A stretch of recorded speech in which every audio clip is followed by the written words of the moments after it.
What would you do if your HOA fined you $250,000 for rules that didn't even apply to your property, only for you to prove in court that you owned the ground beneath their million-dollar homes? Imagine checking your mailbox and finding not one, not two, but a whole stack of letters from your neighborhood's homeowners association, each one carrying a new fine, each one worded more aggressively than the last. That was the daily reality for Bryson Keaton, a 52-year-old entrepreneur who thought he'd finally found peace on a few acres of land he purchased in Georgetown, Texas, just north of Austin. What he didn't realize was that his new neighbors weren't about to welcome him with open arms. Instead, they were preparing for battle. From the moment Bryson moved onto his land, the HOA seemed determined to break him down. They didn't like his shed. They didn't like the gravel driveway he put in. They even claimed his porch light was not in compliance with neighborhood standards, even though his property technically wasn't inside their gates. Still, the notices kept coming, and the fines stacked higher with every week. The numbers were shocking. $50 here, $100 there, then thousands for supposed ongoing violations. Before Bryson could even process what was happening, the total had climbed to over $250,000, $250,000, for things as small as the direction his mailbox faced. Bryson wasn't the kind of man to lose his cool easily, but these letters had a way of getting under his skin. One evening, sitting at his kitchen table with a pile of them spread out like playing cards, he vented to his longtime friend Marcus Mick Devereaux. "They're treating me like I'm some squatter on my own land," Bryson said, his voice low, steady, but carrying a sharp edge. Mick leaned back in his chair, scanning one of the letters. "They can't just fine you like this. Your land's not even inside their jurisdiction. Tell that to them," Bryson muttered, tossing another notice onto the stack. "Every week it's a new excuse. They act like they own me." Mick shook his head. "This is harassment. They're banking on you giving in. That's all it is." Bryson leaned forward, eyes narrowing. They picked the wrong man. But the HOA wasn't finished. Board meetings turned into public campaigns against Bryson. Members spoke in hushed tones at community gatherings, painting him as a rule breaker who didn't respect the character of the neighborhood. His name became a topic of gossip over morning walks and backyard barbecues. Some neighbors avoided him altogether, afraid of getting caught in the drama. Others openly stared as if he were some outlaw living at the edge of their perfect world. For Bryson, every drive past the community gates felt like a reminder that he was being watched. He'd spot neighbors slowing their cars when they saw him mowing his yard, or pausing mid-conversation when he walked into the grocery store in town. The pressure was mounting. The fines alone were crushing, but what really pushed him was the arrogance. The smug tone in those letters, the way they signed off with final notice like he was already guilty. They were counting on his silence. They were counting on his compliance. But Bryson wasn't built that way. Late one night, long after the neighborhood had gone quiet, he sat alone at his desk, flipping through old property records. The glow of his computer screen reflected in his glasses as he clicked through file after file. Somewhere deep down, he knew there had to be something they were missing, something that could turn the tables. And that's when he found it. Hidden in the paperwork from a real estate acquisition he had made years earlier was a small, easily overlooked detail. A holding company he controlled, filed under an unassuming name, was listed as the legal owner of the very land beneath the gated community itself. The HOA might have had authority over its residents, but Bryson controlled the ground their million-dollar homes were sitting on. He sat back in his chair, stunned for a moment, then allowed a smile to spread across his face. The fines, the threats, the public shaming. Suddenly, it all looked different. They thought they had power over him. But the truth was, they had been standing on his property the entire time. But if Bryson thought the discovery would end the conflict, he was wrong. It was only the beginning. The next HOA meeting was held inside the clubhouse that sat near the community's entrance. Rows of neatly lined chairs filled the room, and the air carried that forced politeness you only find in places where everyone is pretending to get along. But that evening, there was no mistaking the tension. People weren't there to chit-chat about landscaping or pool hours. They were there for one reason: Bryson Keaton.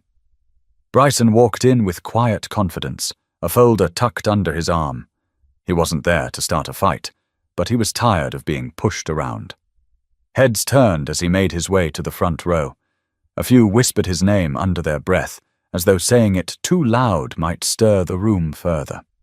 At the head of the table sat Gregory Haskell, the HOA president. Gregory was the kind of man who always dressed like he was headed to a board meeting on Wall Street, even when it was just a Tuesday evening in Texas.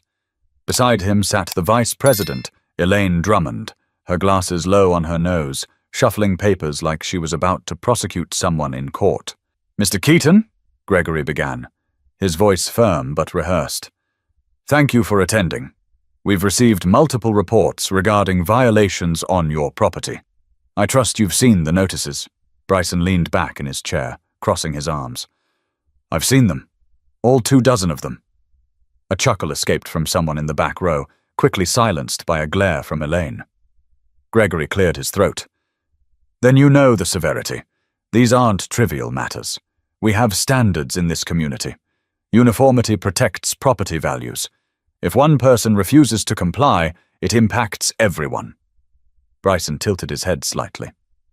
"Except my property isn't in your community." The room shifted. Neighbors glanced at each other. Gregory's jaw tightened, but his smile didn't falter.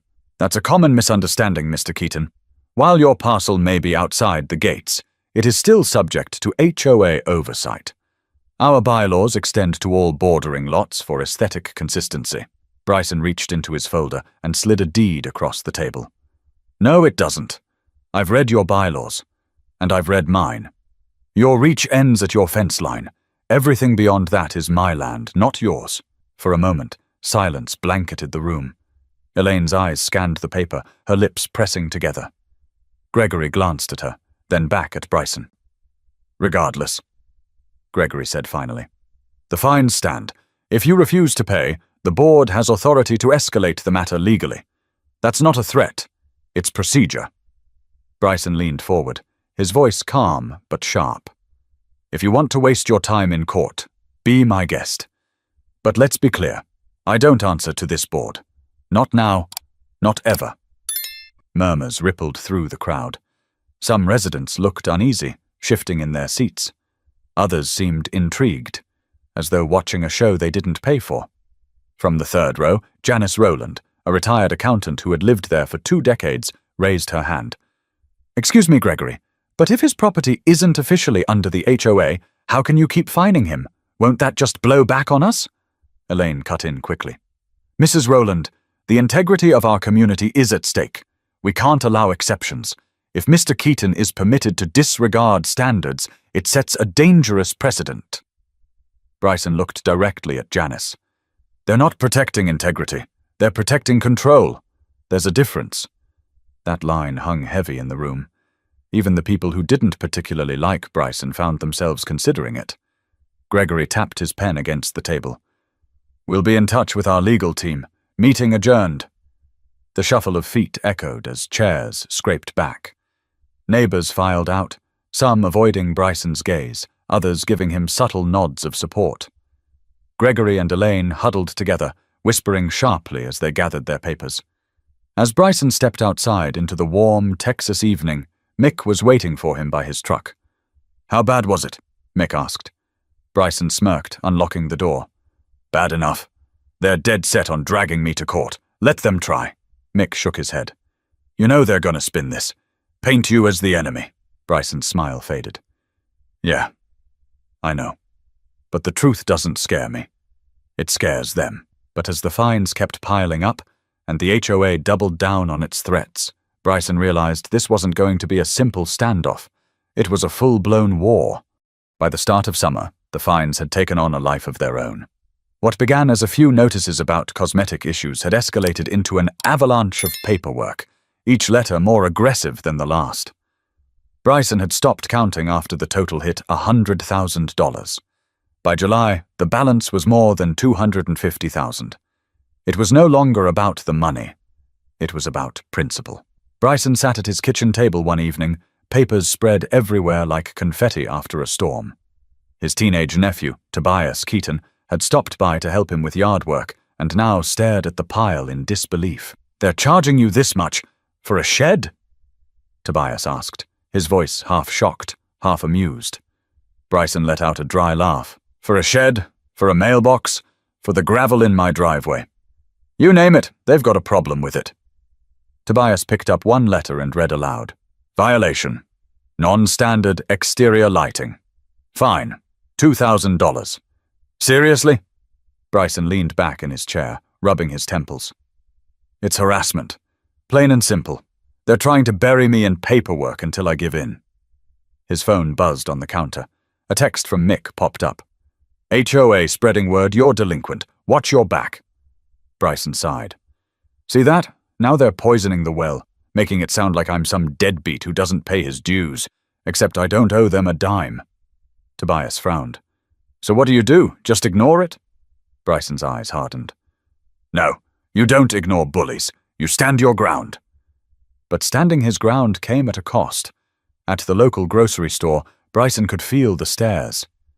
Two women in the produce aisle stopped their conversation as he walked past. A man he'd nodded to weeks before turned away, pretending to study a shelf of cereal. The gossip spread like wildfire.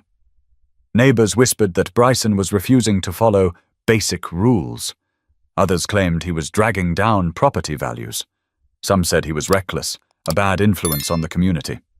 One afternoon, while filling his truck at a gas station, Bryson ran into Caleb Morton, another homeowner from the gated subdivision. Caleb didn't bother hiding his disdain. "Bryson," Caleb said, folding his arms. "You think you're above the rules, don't you?" Bryson tightened the gas cap on his truck.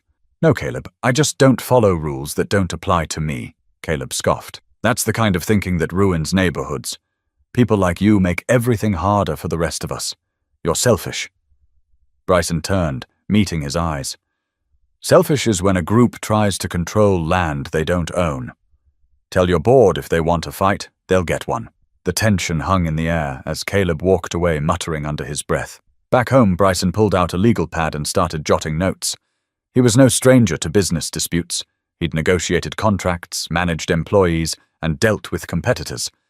But this was personal. The HOA wasn't just trying to fine him. They were trying to paint him as an outsider, someone who didn't belong.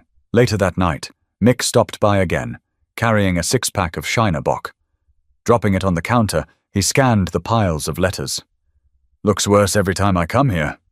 "They've hit $250,000 now," Bryson said, almost with a grin. "It's so outrageous it's funny." Mick cracked open a beer. "Funny until they drag you into court." Bryson looked at him steadily. "Let them. I'm ready." The two men sat in silence for a moment, the weight of it pressing in.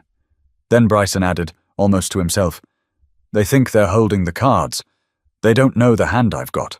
Mick raised a brow. "What do you mean?" Bryson hesitated, then shook his head. "Not yet. But when the time comes, they'll find out." The fines kept coming. But so did Bryson's resolve. Every new letter only confirmed what he already knew. The HOA was bluffing, pushing harder in hopes he'd break. But Bryson wasn't bluffing. He was preparing. But when the HOA delivered their final threat, legal action in court, Bryson knew it was time to reveal the ace up his sleeve. The letter that pushed everything over the edge didn't look any different from the others at first glance. Same letterhead, same smug legal tone, same signature at the bottom from Elaine Drummond, the HOA's vice president. But this one carried a weight the others hadn't. It wasn't just another fine. It was a notice of legal action. Bryson read it twice, then a third time, making sure he hadn't misunderstood. The words were clear. If he didn't pay the balance of his fines, all $250,000 of them, the HOA would file a lawsuit in Williamson County Court to recover the amount plus attorney fees. For a moment, Bryson just sat at his kitchen counter, the letter dangling from his fingers. It wasn't shock he felt. It was something closer to irritation, the way you'd feel if a mosquito bit you for the 10th time in the same spot. He grabbed his phone and called Mick. "They're taking me to court," Bryson said, his tone flat. There was a pause on the line. Then Mick laughed. A short, sharp bark. "You're kidding. I wish I was." Bryson dropped the letter onto the counter with the rest of the stack. They think this is their big move, like they've finally got me cornered. You're not paying a dime, though, right? Mick asked. Not a dime, Bryson confirmed. They don't realize the ground they're standing on isn't even theirs. That night, Bryson sat at his desk, pulling out the old paperwork again. He ran his finger along the pages, highlighting the details others had overlooked. Years ago, he'd bought into a holding company as part of a real estate venture. At the time, he hadn't thought much of it, just another business move. But now, that acquisition had turned into the sharpest weapon in his arsenal. On paper, that company owned the land beneath the subdivision. The houses, the lawns, the driveways. All of it sat on property that technically tied back to Bryson. The irony wasn't lost on him. The same board that had been threatening him, mocking him, and trying to bury him under fines was about to find out they had no legal footing at all. But the board didn't see it that way. A week later, the HOA held another meeting. This time, the turnout was bigger.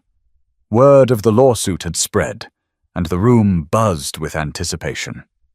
Neighbors leaned forward in their chairs, eager for the spectacle. Gregory Haskell, the HOA president, opened the meeting with a grin that didn't hide his confidence. "Ladies and gentlemen," he began, "this board has exercised every option available to bring Mr. Keaton into compliance. Unfortunately, he has refused to cooperate. As such, we have voted unanimously to pursue legal action." A few claps echoed from the back of the room. Gregory continued. "Our community is built on standards. If one person decides those standards don't apply to him, then what's the point? We must protect our property values and our way of life." Bryson sat quietly in the front row, listening. When Gregory finished, he raised his hand. "You done?" Bryson asked evenly. Gregory's smile faltered slightly. "Do you have something to add?" Bryson stood. His voice carried, steady and firm. "You keep talking about standards, but let's call this what it is. You're not protecting property values. You're trying to bully me into submission. And now you're wasting everyone's time and money chasing a lawsuit you can't win." Gasps rippled through the crowd. Elaine leaned toward Gregory, whispering something sharp in his ear, but Bryson didn't stop. "You want to drag me into court? Fine, but when we get there, the judge will see the truth, and so will every person sitting in this room." For a moment, silence reigned. Then Janice Rowland spoke up again from the middle row. "Gregory, are you absolutely sure this lawsuit won't backfire on us?" Elaine straightened, her voice clipped. "Mrs. Rowland, this board knows exactly what it's doing. We have consulted legal counsel. We are confident in our position." Bryson gave a half smile. Confidence isn't the same as being right. The meeting ended in a flurry of chatter. Some neighbors left angry, muttering about Bryson ruining the community. Others seemed more cautious, exchanging uncertain glances. Bryson walked out with his head high, but he knew this was no longer just about fines or gossip. The battlefield was shifting to a courtroom, where every detail would matter. As he climbed into his truck, Mick's words replayed in his head. "They're gonna spin this. Paint you as the enemy." Bryson knew that was true, but he also knew he had something stronger than spin. He had the deed. But what Bryson couldn't predict was how explosive the truth would be once it came out in front of a judge. Bryson stood slowly, buttoned his jacket, and turned to Mick, who had been sitting in the gallery. "Told you they didn't know the hand I was holding," Bryson said with a grin. Mick shook his head, a smile tugging at his lips. "You just lit a fire under this whole place." But if Bryson thought the revelation would calm things down, he was wrong. Outside the courtroom, the neighborhood was about to erupt in chaos. Courtrooms have a way of stripping people bare. You can walk in with all the confidence in the world, but once you're standing in front of a judge, every word, every piece of paper, every detail you thought no one would notice suddenly matters. For Bryson Keaton, that morning in the Williamson County Courthouse wasn't just about defending himself. It was about turning the tables. The HOA board arrived first, flanked by their attorney, a sharp-tongued man named Clinton Avery, known in Georgetown for being aggressive in small-town disputes. Gregory Haskell and Elaine Drummond sat stiffly at the plaintiff's table, their postures upright, faces calm, but their eyes burned with a hunger to win. This was their moment to put Bryson in his place. Bryson entered with his own lawyer, Renee Callahan, a no-nonsense attorney in her 40s, who'd built her reputation handling complex real estate cases in Austin. Unlike the HOA's theatrical entrance, Renee walked in quietly, set her files down, and gave Bryson a reassuring nod. "Stay calm," she whispered. "We have the facts. Let them dig their own hole." The judge, Harold Branning, a man with salt and pepper hair and a voice that carried without effort, called the room to order. "We're here to address case number 24-3119, Georgetown Estates HOA versus Mr. Bryson Keaton. Plaintiffs, you may begin." Clinton Avery wasted no time. He stood, buttoned his jacket, and launched into his opening statement.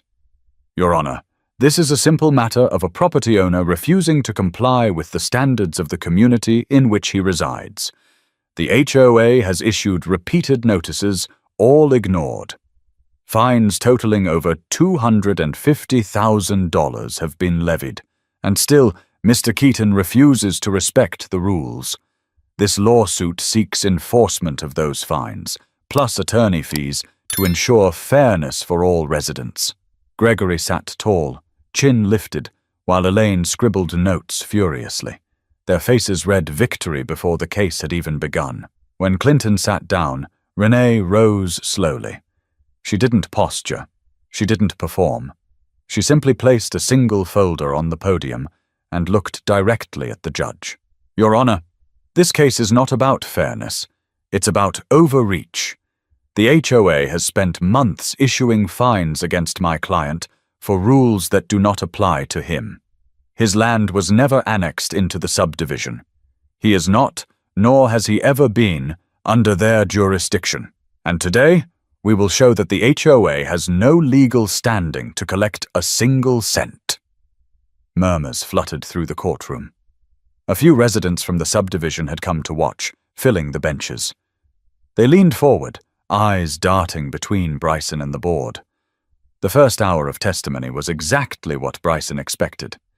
The HOA paraded documents, bylaws, and testimony from Elaine about how uniformity protected property values. Gregory spoke with righteous indignation about community harmony and shared responsibility. Clinton hammered away at the idea that Bryson's refusal was a threat to every homeowner. But then, it was Renee's turn. She stood and handed the judge a series of property deeds, each carefully labeled. "Your Honor, what the plaintiffs have failed to disclose, or perhaps failed to understand, is that the very ground this subdivision sits on is owned by a holding company. My client, Mr. Keaton, happens to be the majority shareholder of that company." Gasps echoed across the room. Gregory's face paled. Elaine dropped her pen, and for the first time that day, her composure cracked. The judge adjusted his glasses. "Are you saying the defendant owns the land beneath the subdivision?" Renee nodded. "Yes, Your Honor. While the homeowners own their houses, the deeded land itself traces back to my client's holding company. I have certified copies of the original acquisition records." Clinton shot up from his chair. "Objection. This is irrelevant to the issue of fines." Renee turned, calm as ever. "On the contrary, Your Honor, the HOA cannot fine someone who is not under its jurisdiction, and in fact the HOA itself sits on land controlled by my client. Their authority stops at their fence. Mr. Keaton holds the deed beneath it." The judge leaned back, silent for a long moment. The room buzzed with whispers, people elbowing each other, trying to process what they'd just heard. Bryson sat perfectly still, watching Gregory's expression harden into disbelief. This was the moment he'd been waiting for. Finally, Judge Branning raised his hand for silence. "I'll need to review the documents thoroughly, but on its face this presents a serious challenge to the plaintiff's standing. For now, I'm ordering a recess." The gavel struck.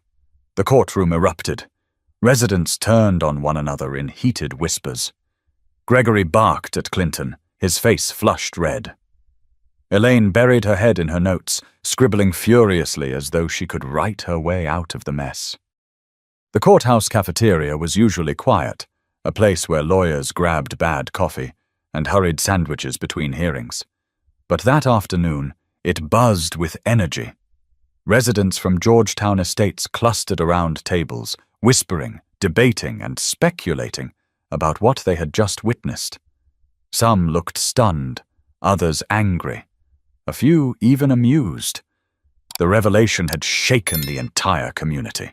Bryson kept to himself at a corner table with his lawyer, Renee. He sipped his coffee slowly, calm in a way that frustrated his opponents.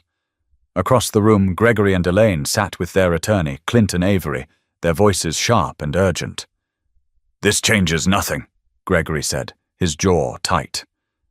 "We keep pressing. He's trying to distract from the fact that he refused to comply with community rules." Clinton frowned. "It changes everything, actually.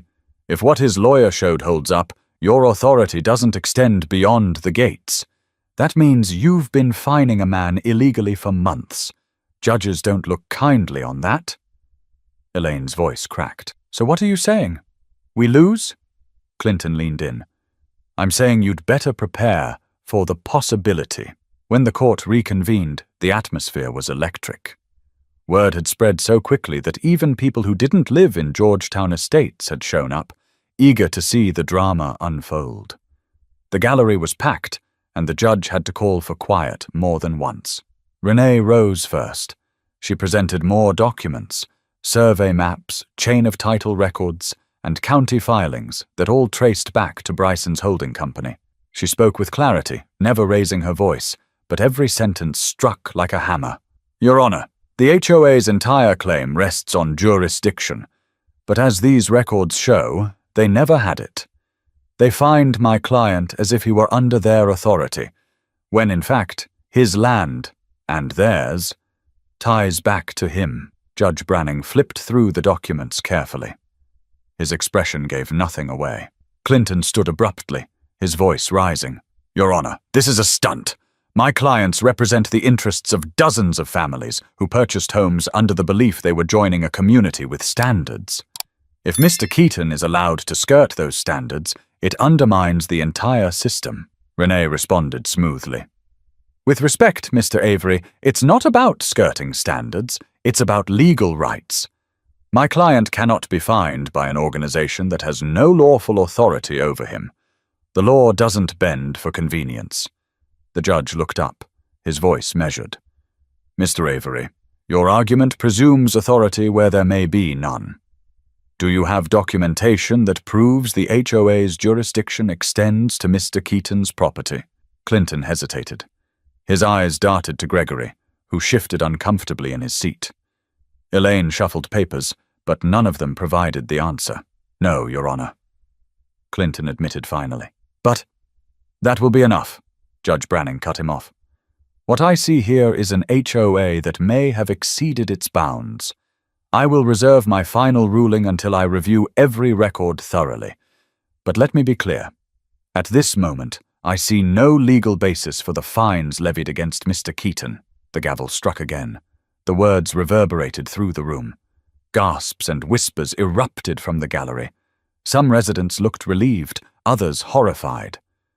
Gregory sat frozen, his face flushed, while Elaine scribbled furiously again, though it seemed pointless now. Bryson stood, buttoning his jacket. His eyes met Gregory's across the room. No words were exchanged, but the message was clear. As Bryson walked out into the Texas sun, Mick fell into step beside him. "That's it then?" Mick asked. "Not yet," Bryson said quietly. "The judge hasn't ruled, but the board knows what's coming." Mick let out a low whistle. "You just pulled the rug out from under the whole neighborhood. They won't know whether to thank you or hate you." Bryson glanced back at the courthouse doors, where Gregory stood in the shadows, glaring. "Oh, I know exactly which way they'll lean. But this isn't about being liked. It's about being right." Outside, residents gathered in clusters, voices rising. Some confronted Gregory and Elaine, demanding answers. Others turned their attention to Bryson, peppering him with questions. Was it true? Did he really own the land beneath their homes? What did it mean for them? Bryson answered calmly but briefly. The HOA has no power over me. That's the truth. Everything else? We'll see. But as the ruling loomed and the community divided, Bryson realized the courtroom was just one battleground. The real fight was about to erupt inside the neighborhood itself. The shock from the courtroom carried straight back into the neighborhood. Georgetown Estates was no longer the picture of suburban calm it had once pretended to be. At the clubhouse, where community meetings usually centered on lawn maintenance or pool repairs, the conversations now had an edge sharp enough to cut glass. The first meeting after the court session was standing room only. Dozens of homeowners crammed into the space, their voices overlapping in heated bursts before the board even called the session to order. Some waved HOA newsletters in the air like evidence. Others simply crossed their arms, staring at Gregory and Elaine with growing suspicion. Gregory tapped the microphone, his voice firm but tired. Ladies and gentlemen, I assure you the board has acted in good faith. This case is not over. We are confident the court will ultimately rule in our favor. That was enough to ignite the crowd. From the back, a man named Victor Landry, a contractor who'd lived in the subdivision for 10 years, shot to his feet. In good faith? You fined a man $250,000 when you had no authority to do it. You dragged this neighborhood into a lawsuit without telling us the whole truth. That's not good faith, Gregory. That's reckless. Applause and murmurs rippled across the room. Elaine leaned forward, gripping the mic. We acted to protect property values. Without uniformity, without rules, this community loses everything it stands for. Janice Rowland stood, her voice carrying over the noise. Protecting property values doesn't mean breaking the law. If Mr. Keaton really owns the land under our houses, then what happens to us? What happens to our investments? The room erupted again, people shouting over each other. Some demanded Gregory's resignation, others shouted back, insisting Bryson was exaggerating the situation to make himself look powerful. In the corner, Bryson sat quietly, arms crossed, just listening. He hadn't planned to attend, but Mick insisted he should hear what was being said. Look at them, Mick whispered beside him. They're turning on each other faster than they ever turned on you. Bryson's jaw tightened. That's because I'm the reminder they've been giving blind trust to the wrong people. A woman near the front turned suddenly, pointing at Bryson. What about you? If you own the land, does that mean you can charge us rent? Kick us out? What's stopping you from holding this whole neighborhood hostage? The room quieted, all eyes on him. Bryson stood slowly, his presence filling the space without effort. I didn't ask for this, he said plainly. I bought my property to live on, not to fight a war with my neighbors. The board picked this fight when they decided I wasn't playing by their rules.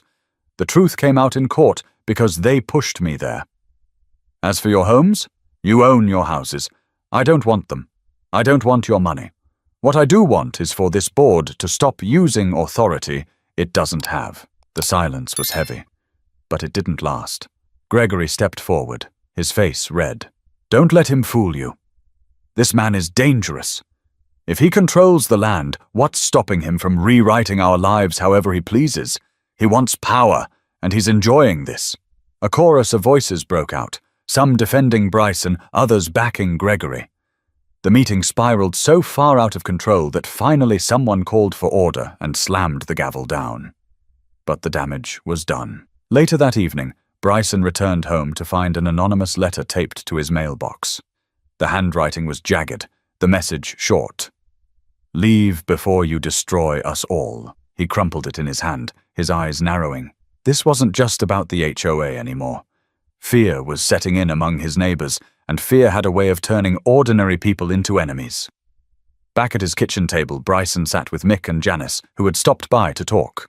You've got people scared, Janice admitted, her tone steady but sympathetic. Some don't know if they should fight you or thank you. And the board? They're not going down quietly. Bryson nodded slowly. Let them try. The truth is bigger than their fear. But if they keep pushing, this is going to get uglier. But the chaos inside Georgetown Estates wasn't staying local. Word was spreading fast, and soon the entire internet was watching their fight play out. The story might have started in Georgetown, but within a week, it was everywhere. Local reporters caught wind of the courthouse showdown and ran a piece with the headline, "HOA fines man $250K. Turns out he owns their neighborhood." It hit the evening news in Austin, then Dallas, then San Antonio. From there, the internet did what it always does. It magnified the story until millions of strangers had an opinion. Bryson first realized how far it spread when his phone began buzzing non-stop.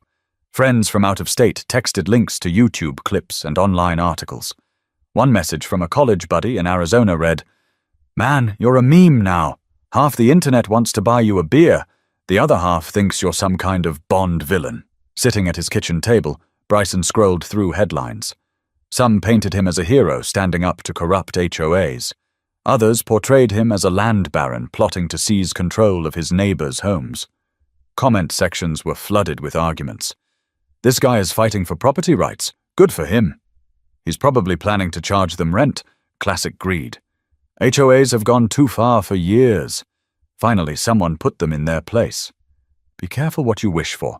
Imagine one man owning all the dirt under your house. Mick dropped by that evening, shaking his head as he tossed his phone on the table. "You've gone viral, brother. People on Reddit are calling you the landlord of Georgetown." Bryson frowned. "That's not what I want. I didn't ask to be anyone's landlord. Doesn't matter," Mick said, cracking open a soda. "The internet writes the story it wants to write. You're the main character whether you like it or not." Meanwhile, inside the neighborhood, tensions spiked to new heights. Neighbors who once waved politely now argued in driveways. Some sided with Bryson, calling the HOA bullies who had finally been caught. Others bought into Gregory's warnings that Bryson would use his ownership to hold their homes hostage. At the clubhouse, Gregory and Elaine scrambled to regain control.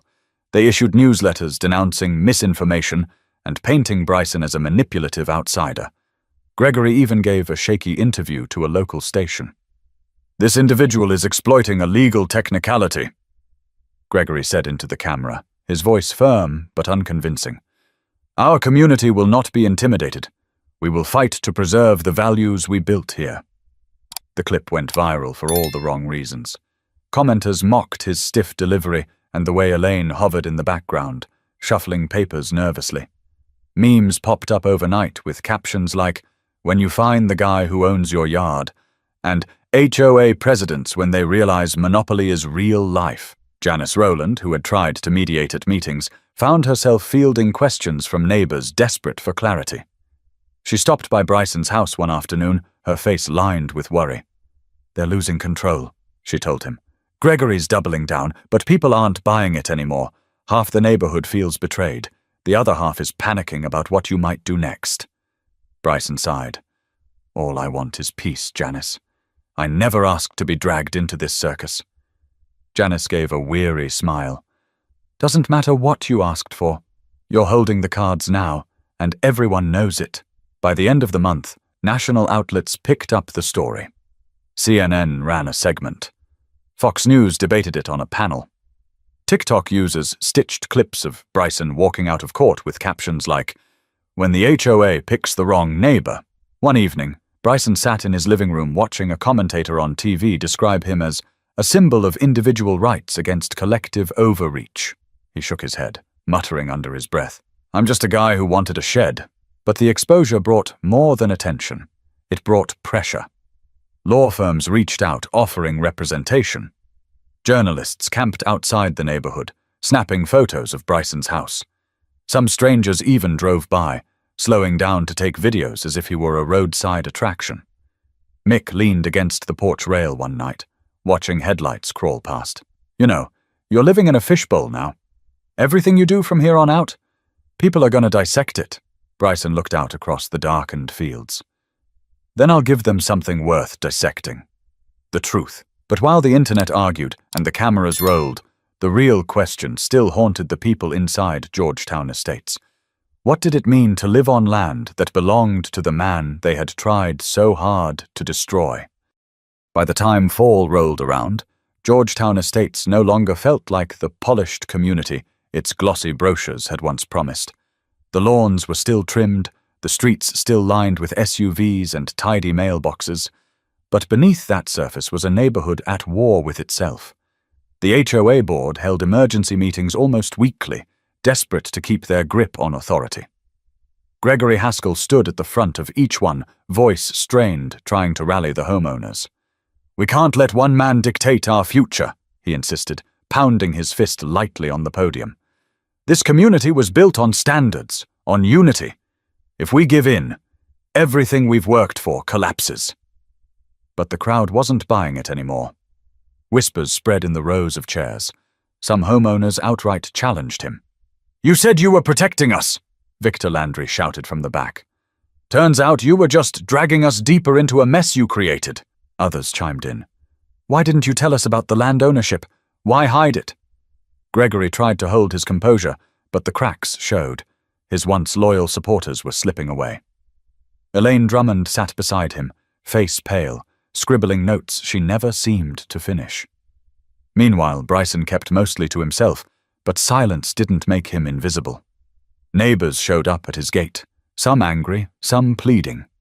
One evening, a couple knocked on his door, exhaustion etched across their faces.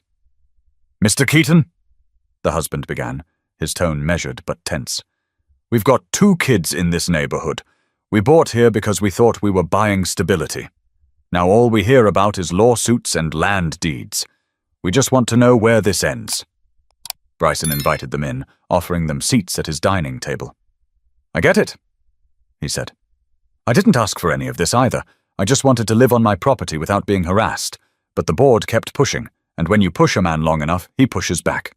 The wife leaned forward, her voice softer. "So what happens now? Do you control us?" Bryson shook his head firmly. "No. You control your homes. You live your lives. I'm not here to collect rent or run your community. All I ever wanted was respect. The same respect everyone else gets without question."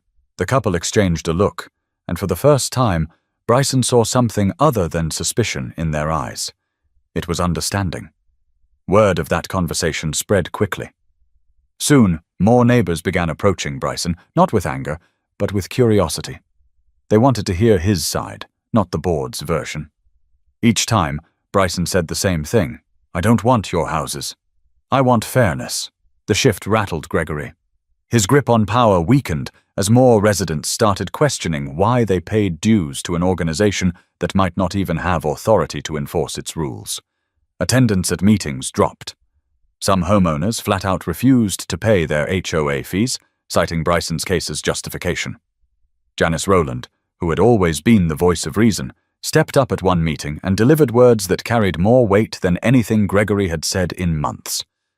"Maybe it's time we ask ourselves why we trusted a handful of people to decide so much of our lives," she said. "We gave them power without question, and when they abused it, it took someone like Bryson to show us the truth. Maybe the lesson isn't about who owns the land. Maybe it's about remembering that authority only exists if we let it." The room fell quiet. Even those who still distrusted Bryson had no rebuttal.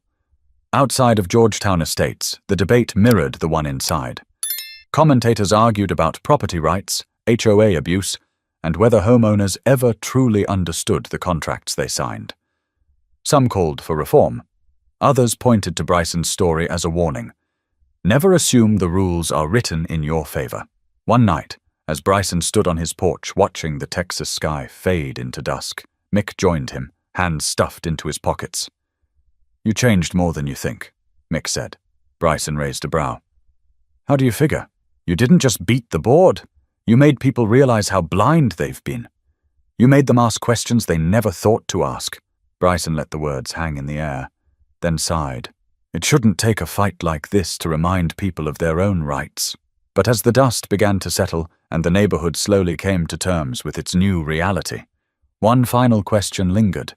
What lasting lesson would they carry from the storm that had nearly torn them apart? The months that followed brought a kind of uneasy calm to Georgetown Estates. The lawsuit never resurfaced. Judge Branning's final ruling confirmed what many already suspected. The HOA had no legal standing to fine Bryson. The $250,000 debt vanished with the stroke of a pen, and the board's credibility crumbled alongside it. Gregory resigned quietly, slipping a letter into the community's newsletter without so much as a public statement. Elaine vanished from the scene soon after, her reputation in tatters. The HOA still existed on paper, but its influence was a shadow of what it had once been. Homeowners who used to follow its every directive now rolled their eyes at its memos, some tossing them straight into the trash. For Bryson, victory didn't feel like triumph. It felt like survival. He returned to his routines, mowing his yard, working on his shed, sipping coffee on his porch. But the neighborhood wasn't the same. Some neighbors waved again, cautiously rebuilding the bridge that had been burned. Others still avoided eye contact, embarrassed by how quickly they'd believed the worst about him. One evening, Janice Rowland stopped by, carrying a plate of peach cobbler. She set it down on Bryson's kitchen counter and said with a wry smile, "Peace offering. You deserve at least that much." Bryson chuckled. "I'll take cobbler over court papers any day." Janice grew serious. "You know, people are still talking about you. Some say you exposed the board. Others say you humiliated the whole community. But me? I think you reminded us of something we forgot. That power only works if we don't question it." Bryson nodded slowly, her words sinking in. "That's the part I wanted them to see. Not that I own the land. That doesn't matter as much as realizing they handed control to people without ever asking if it was deserved." Later that week, Bryson sat with Mick on the back porch as the crickets chirped in the fields beyond his property. "You ever wish it had gone differently?" Mick asked. Bryson leaned back in his chair. "I wish it hadn't happened at all. But if it had to, then I'm glad the truth came out. I'd rather live with honesty than comfort built on lies." Mick nodded. "Funny thing is, most people never read the fine print. They just sign, pay, and move on." "Yeah," Bryson said quietly. "Until the fine print signs them." The story of Georgetown Estates eventually faded from the headlines, but not from the people who lived through it. Some neighbors chose to move away, unable to bear the reminder of what had happened. Others stayed, determined to rebuild trust and live without the constant shadow of the HOA. And Bryson? He kept his promise. He never used his ownership of the land as leverage. He didn't raise rents, didn't issue threats, didn't flex the power he technically had. Instead, he used the ordeal as proof that standing firm mattered, even when the odds, or the paperwork, seemed stacked against you. The moral was simple but powerful. Don't hand over your freedom without asking questions. Don't let fear or convenience silence your right to know the truth. For anyone watching from outside the story, it was a lesson that stretched far beyond a gated community in Texas. Whether in neighborhoods, workplaces, or governments, authority only carries weight if it goes unchallenged. The people of Georgetown Estates learned that the hard way. As Bryson himself later told a local reporter, who checked back in months later, "I'm not a hero. I'm not a villain either. I'm just proof that you should always read the papers you sign, and never let someone else decide what's fair without looking at the facts yourself." So if you take anything from this story, let it be this. Question authority. Know your rights, and never assume someone else has your best interest at heart just because they say they do. And if you want more stories like this one, stories that pull back the curtain on control, conflict, and the human fight for dignity, make sure you subscribe. Because the next story could change the way you see your own neighborhood, your own choices, maybe even your own life.